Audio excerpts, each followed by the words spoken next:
Why? Ryanair sucks! One day, an Irishman boarded a plane and had a lovely flight. But then he landed and wondered how he could make it way worse. This is how Ryanair became so good at being bad. Ryanair offers some of the cheapest flights in the world, being able to fly internationally for 3/4 of all. But to do this, Ryanair has taken every feature of plane travel and figured out how to make it shit, depriving passengers of every comfort in order to charge extra and save on cost. Some of the things they've tried to do are absolutely bonkers. Ryanair CEO Michael O'Leary wanted to start charging passengers to use the toilet. They said this was just a publicity stunt, but I think if there wasn't red tape in the way, they definitely would have done it. O'Leary said he'd wipe bums for €5, which to be fair, I would strongly consider. Mr. O'Leary also suggested introducing standing rooms on flights. From someone who gets a sore back from sitting down too long, I would actually fully support this. Oh, but what? Standing on a plane during takeoff and landing is unsafe? Fuck off. But apparently what is perfectly safe is every flight the attendants come around and try to sell you scratch cards. A bundle of 7 scratch cards for the price of 5. On top of the cigarettes and alcohol you can somehow buy on board, you can hit the gambling, smoking, drinking trifecta 30,000 feet up. Thanks, Ryanair. To show you the rest of Ryanair's diabolical policies, tonight I'm going to take my first ever flight with Ryanair. But this is no ordinary flight. This questionable Boeing is flying me to Africa. Seville airport in Spain is winding down for the night as we queue up for the final international flight of the day. Ryanair to Marrakech. Here we come to the first Ryanair quirk. Airport check-in is not included. If you want Ryanair to check you in at the airport, they're going to charge you a ton of euros. So I had checked in online prior to arriving and avoided paying a ton of euros. I saw some people were getting stung for oversized baggage, and those poor souls had to pay a ton of euros. So many people got stung that we got nervous and did some bag reshuffling. People don't realize you actually need to book a cabin bag. Otherwise, you're going to only bring a small bag that has to fit under the seat in front. You see so many people putting their little cabin-approved suitcases into the Ryanair bag sizer and getting shocked because their wheels are poking out and about to cost them a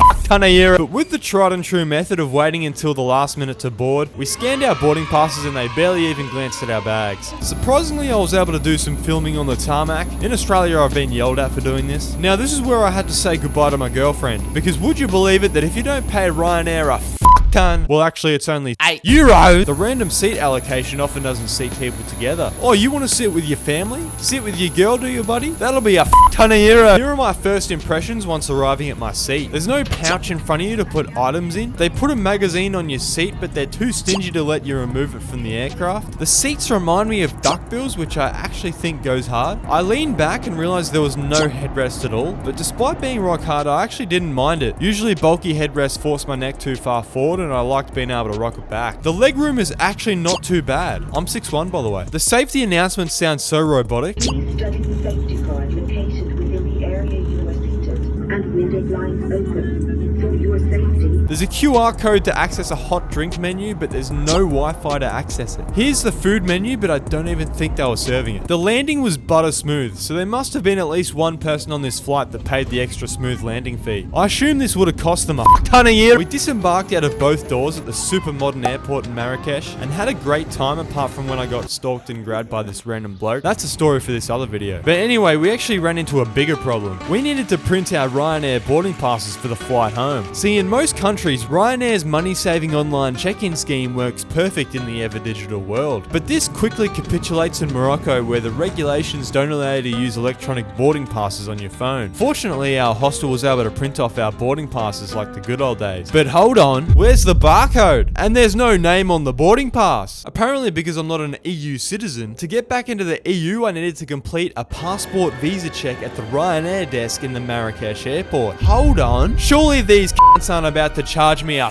ton of euros. If they did, then I was definitely going to end up harassing Ryanair on X and embarrassing myself. We rocked up to the airport in Marrakech and found the Ryanair desks, which were not busy at all, so we were served immediately. And after some nervous moments, we had our boarding passes printed free of charge. Now the only hurdle remaining was another boarding process. More victims would fall to the strict bag regime. We again swapped bags, but we successfully made it through. I think Ryanair must bank on a certain percentage of people getting charged charged extra at the gate for each flight. There's usually at least 5 to 10 people getting slapped with extra bag fees. Once again, I was separated from the misso as we had not selected our seats. I mean, if you pay for it, you're defeating the purpose. We boarded from both the front and back doors, which every line on every flight should bloody do. It saves so much time. This time I was in the third last row, but a Spanish guy asked very politely if he could swap into my seat so he could argue with his girlfriend. This time my legroom was a bit tighter, maybe the plane shrunk. Shortly after takeoff out of the red Moroccan desert, this bloke was asking if anyone wanted the food menu, but I don't think he wanted anyone to take it. We had spectacular views this time, crossing the Med and the Strait of Gibraltar. This made some people hungry, so they decided to part with a reasonable sum of euros. After another paid-for butter landing in Seville, everyone clapped, which I feel is like a condescending way of letting the pilot know we kind of doubted them for a second there. But here's where the backdoor crew got absolutely shafted. The front door got to disembark straight into the terminal, but at the back door we got shuffled into a bus. Come on, Ryan. Ryanair is not everyone's cup of tea. You really have to be a penny saver at heart to deprive yourself of liberties just to save a buck. Later in my Europe trip, I would eventually fall victim to the Ryanair regime. When flying from Krakow to London, I forgot to check in 2 hours prior to departure, which unfortunately resulted in me getting charged a